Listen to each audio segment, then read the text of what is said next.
I'm going to show you how to replace the female side of your extension cord. Say it tore up on you. Alright, as you see, I've done stripped my wire back here. I've got about 1.5 inches that I stripped the main insulation off. And then I stripped back the wire maybe about 1/2 inch. I took my plug apart. Basically, I just have these 3 screws. You run them out. These here, you loosen them up here on the back. That holds it in there real good for you. You're going to stick it through there.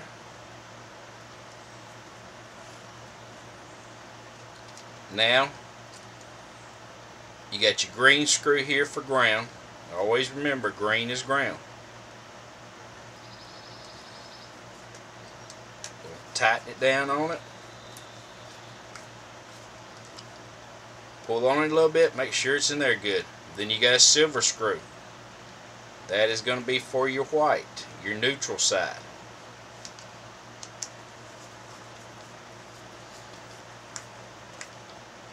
Tighten it down.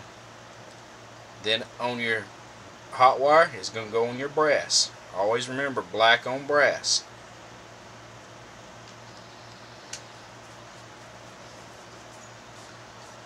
Tighten it down on there. Then set your plug in there. Your base for it, if you look, there's a little notch in most of them. I'm not going to say it's going to be in all of them, but a lot of times it's right around where your ground screw is. And you just push it in there and tighten your ones down on top.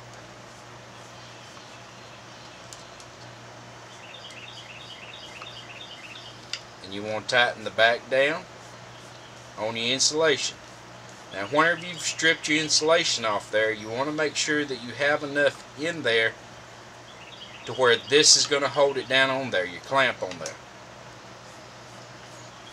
Because if not, what happens is, if you're pulling down your wires, most of the time you don't have enough in there, and then eventually you're just going to have to replace it again. Okay, now say your plug did not have the distinction of a silver and a brass screw. What you want to do is look at your end here. You see how one is smaller than the other? Always your big plug on the front side here is always going to be your neutral side. That's where your white goes. Your black is going to be your smaller one. And there you have it.